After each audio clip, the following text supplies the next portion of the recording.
Avant de vous laisser avec la vidéo, je tiens à vous rappeler que maintenant, dès maintenant, vous pouvez nous rejoindre sur la plateforme Dini.tv, plateforme d'apprentissage adaptée pour toute la famille. Et pour vous donner accès facilement, sans engagement, eh bien vous avez ici un petit code à reporter lors de votre inscription.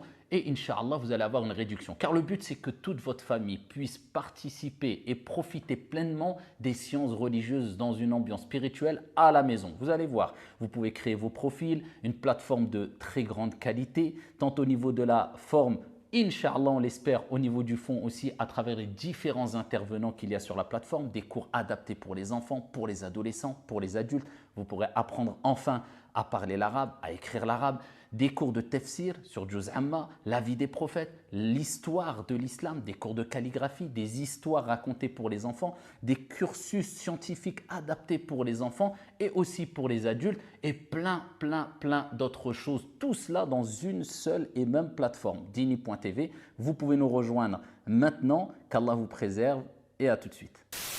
Alhamdulillah. Oh combien sont celles et ceux qui rêveraient de rentrer au paradis et j'en fais partie. Allahumma rzuqna al-jannah. Oh combien sont celles et ceux qui rêveraient de profiter des délices du paradis, des rivières du paradis, des fleuves du paradis, des palais du paradis.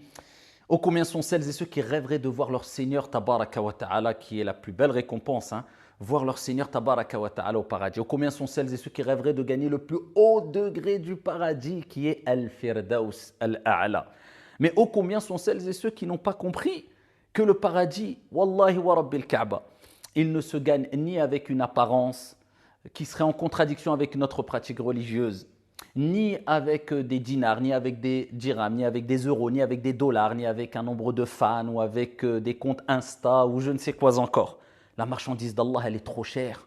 Le prophète alayhi salatu wassalam a dit « Ala inna sil'ata Allahi ghaliyah, ala inna sil'ata Allahi al-jannah » Allah, Allah. Il dit la marchandise d'Allah, elle est très chère. La marchandise d'Allah, c'est le paradis. On gagnera le paradis que si et seulement si on arrive à gagner la clé du paradis. C'est quoi la clé du paradis? Elle est mentionnée clairement dans un verset coranique de manière explicite, sans aucune ambiguïté, dans Surat Fussilat. Mais malheureusement, beaucoup ont réussi à acquérir cette clé. Mais c'est une clé qui n'est pas complète. Pour vous donner une image, c'est comme s'ils avaient une clé, et peut-être j'en fais partie, mais sans les dents de la clé. Vous savez, une clé, il faut qu'elle soit complète et adaptée à la porte qu'on veut ouvrir afin de pouvoir ouvrir la porte. Sinon, c'est un morceau de métal. C'est une clé de manière apparente, mais elle n'a pas toutes les caractéristiques requises pour ouvrir la porte. Et c'est un peu à l'image du comportement de certains musulmans qui, je ne dirais pas, ils sont incomplets dans leur pratique pour ne vouloir rabaisser personne, mais quelque part on pourrait le dire et vous allez le comprendre. C'est comme s'ils avaient pris une partie du verset que je vais vous citer et ils ont délaissé l'autre partie du verset. Donc ils ont une pratique qui est incomplète parce qu'ils n'ont pas complété la lecture profonde et l'application du verset coranique que je vais vous citer. Pourtant c'est la clé du paradis. Et Allah nous le rappelle clairement dans le Coran quand il dit « Innal ladhina qalu rabbuna Allah ». Ok, sur ça on est d'accord. Certes, ceux qui ont dit « Notre Seigneur est Allah ». D'accord, celles et ceux qui ont dit « Rabbuna Allah ». Notre Seigneur est Allah. Et là, beaucoup ont sauté une partie du verset, ils sont passés directement à la fin du verset coranique. Et je vais sauter, d'accord, volontairement la partie, et on va revenir sur cette partie que j'ai sautée. Et là, vous allez tout comprendre. C'est comme s'ils avaient lu le verset de manière incomplète, c'est comme s'ils avaient lu le verset de manière suivante. « Innal ladhina qalu rabbuna Allah » Certes, celles et ceux qui ont dit « Notre Seigneur est Allah », les anges descendront vers eux pour leur annoncer, de manière résumée, le paradis. Avant cela, il y a quelque chose si tu veux le paradis. Allah n'a pas dit « Ceux qui ont dit « Notre Seigneur est Allah » auront le paradis. Non, non, non, non, non, non. Allah nous a rappelé que si tu veux le paradis, tu dois passer par al-istiqama. Ni plus ni moins. Cherche pas à comprendre. Cherche pas plus loin. C'est aussi simple que ça. Mais où est l'istiqama? Dans le comportement de certaines personnes aujourd'hui quand ils sont en totale contradiction avec ce qu'ils disent dans leur pratique. Mon Seigneur est Allah, mais il n'y a pas d'istiqama à travers ton comportement, cher frère, chère sœur. Et je parle pour moi le premier. C'est quoi l'istiqama? Ben, c'est ce qu'on demande dans toutes les prières. Dans chaque prière, tu as oublié ou tu n'as pas pris conscience que tu demandais l'istiqama. Quand tu récitais Surat al-Fatiha, tu fais une invocation et tu dis Ihdina as-sirat al-mustaqim. À chaque fois, Allah Azza wa Jal t'a ordonné de lui demander à chaque prière al-istiqama, c'est-à-dire le droit chemin, la droiture. Guide-nous dans le droit chemin. C'est-à-dire de rester sur la voie qui mène vers le paradis. On peut avoir des pannes sur la route quelquefois. On peut quelquefois se tromper de chemin. Mais ne fais pas marche arrière. Ou bien, n'avance pas pendant 1 kilomètre et ensuite tu t'arrêtes et tu recules pendant 30 kilomètres en arrière. Non, non, non. Reste sur le droit chemin qui mène vers le paradis avec régularité. C'est ça l'istiqama. Ihdina as-sirat al-mustaqim. Vous imaginez peut-être que vous êtes en train de faire cette invocation dans chaque prière tout au long de votre vie, alors que vous êtes déjà dans le droit chemin. Mais pourquoi Dieu veut qu'on répète cette invocation? Ihdina as-sirat al-mustaqim. Guide-nous dans le droit chemin. Qu'on continue à demander à Allah al-istiqama, la droiture, le droit chemin, d'être sur le droit chemin, d'avoir cette constance, d'avoir cette régularité, d'avoir ici que ça soit compatible avec notre croyance, c'est-à-dire nos faits et gestes. Parce que même quand tu es dans le droit chemin, tu as toujours besoin de demander à Dieu de te laisser dans le droit chemin parce que personne n'est à l'abri d'être égaré.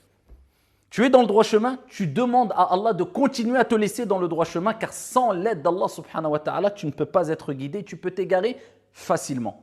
Voilà pourquoi le prophète répétait souvent, alayhi salatu wassalam, Ya muqallib al-qulub, thabbit qalbi ala dinik. Ô toi qui tournes les cœurs, qui change l'état des cœurs, raffermis mon cœur dans la religion, je baisse jamais la garde. Donc revenons au verset coranique qui est la clé du paradis. Et prenons-le de manière complète. Inna alladhina qalu rabbuna Allah, thumma istaqamu, tatanazzalu alayhimul malaikatu alla takhafu wa la tahzanu wa abshiru. Eh bien ceux qui ont dit mon Seigneur est Allah, et ensuite ils ont appliqué ce qu'ils ont dit avec la bouche. Ils se sont tenus sur le droit chemin. Il n'y a pas de paradoxe entre ce que je dis et ce que je fais. Je ne vais pas dire j'aime Allah, surtout à l'ère des réseaux aujourd'hui, et tout de suite après, je vais montrer une contradiction totale et complète avec ce que j'ai dit. J'aime Allah, mais regardez ce que je montre. J'expose mes péchés, j'expose mon mal. N'avons-nous pas honte d'exposer nos péchés? Alors, faire des péchés, tout le monde en fait. Mais exposer ses péchés, en faire la promotion, s'en vanter, n'avons-nous pas honte? Alors que le prophète, alayhi salatu wassalam, il nous dit, au jour de la résurrection, Allah subhanahu wa ta'ala couvrira de par sa miséricorde son serviteur et il lui fera reconnaître les péchés qu'il a commis et le serviteur reconnaîtra ses péchés puisqu'il aura avoué ses péchés. Et ensuite Allah, de par sa miséricorde et sa clémence, il lui dira, je les ai cachés pour toi ici-bas et je te les ai pardonnés aujourd'hui. Allah cache nos défauts, cache nos péchés et nous les pardonnera, incha'Allah, si on vient vers lui avec un repentir sincère et on fait des efforts et on ne s'en vante pas, pour que nous, aujourd'hui, on ne les cache pas et on les expose sans aucune gêne et aucune pudeur. Nous sommes tous des pécheurs, mais soyons des gens raisonnables et intelligents et respectueux de notre Seigneur Tabaraka wa Ta'ala. On ne se vante pas d'une chose que Dieu n'aime pas.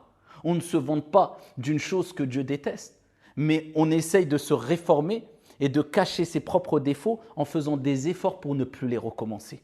N'avons-nous pas honte d'être en contradiction avec ce que nous disons à travers nos faits et gestes? Al-istiqama tata'allaq bil aqwal wal af'al wal ahwal wal niyyat.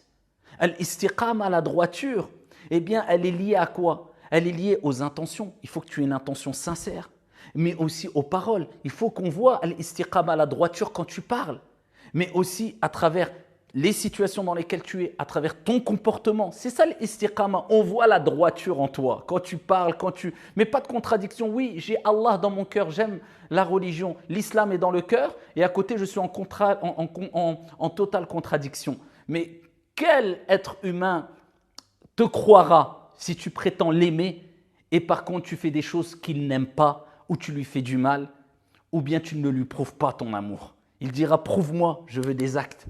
Comment prétends-tu aimer Allah subhanahu wa ta'ala et dire Allah est dans mon cœur et tu fais ce que Dieu déteste et tu ne concrétises pas ton amour dans le cœur à travers des actions? Donc comment veux-tu prétendre être quelqu'un de véridique? Siddiq. Ça c'est du pur mensonge et c'est une forme d'hypocrisie. Innal ladhina qalu rabbuna Allah. Et regardez le fruit. Ceux qui ont dit mon Seigneur est Allah. Donc ils disent, ils proclament je suis croyant, je suis musulman. Thumma istaqamu. Au mieux, en faisant le maximum d'efforts, se tiennent sur le droit chemin. Ils sont réguliers dans l'apprentissage du Coran, dans la lecture du Coran, dans la prière, dans la relation avec Allah, dans le bon comportement avec autrui de manière générale, dans la sincérité, dans la modestie, etc., etc. Thumma istaqamu. Qu'est-ce qui leur arrivera? Qu'est-ce qui se passera? Tatanazzalu alayhimul malaika. Allahumma ja'alna minhum. Ya Allah, compte-nous parmi eux. Les anges descendront vers eux. Allah takhafu wa la tahzanu. Les anges les rassureront. À quel moment? Au moment de ta mort et au jour de la résurrection. Allah. La personne sera paniquée après sa mort, aura peur, seule, face à elle, ses actions, ni parents, ni enfants, ni biens, ni argent, rien du tout, oubliée après quelques jours. À ce moment-là, les anges viendront. Et pour ceux qui se sont tenus sur le droit chemin régulier, se sont accrochés, ils ont glissé, ils ont fauté, ils ont fait des erreurs, mais toujours ils ont fait des efforts pour se relever et continuer fièrement, sagement, intelligemment à suivre le chemin de la droiture. Les anges viendront. Allah takhafu wa la tahzanu. N'ayez pas peur pour ce qui va venir par la suite. Wa la tahzanu. Et ne soyez pas affligés comme on dit al-mufassirun, les exégètes, sur ce qui s'est passé dans le passé. Ce qui est passé, khlas. Ne vous affligez pas. Allah takhafu wa la tahzanu wa abshiru bil jannati allati kuntum tu'adun. Et recevez la bonne nouvelle du paradis qui vous a été promis. Nahnu awliya'ukum fil hayati dunya wa fil akhirah. Nous sommes vos alliés ici-bas et dans le delà. Les anges sont tes alliés. Voilà, tu as gagné le paradis. Pourquoi? Parce que tu t'es tenu sur al-istiqam, à la droiture. Et tu ne t'es pas arrêté à la première partie du verset coranique. Mon Seigneur est Allah, j'aime Allah, regardez, je suis musulman. Et à côté, il fait tout et n'importe quoi ouvertement. Un peu de retenue. Man aasha ala shay'in mata alayh, wa man mata ala shay'in bu'itha alayh. Comme il est dit, celui qui vit sur une habitude, il mourra sur cette chose-là, sur cette habitude, sur ce comportement-là.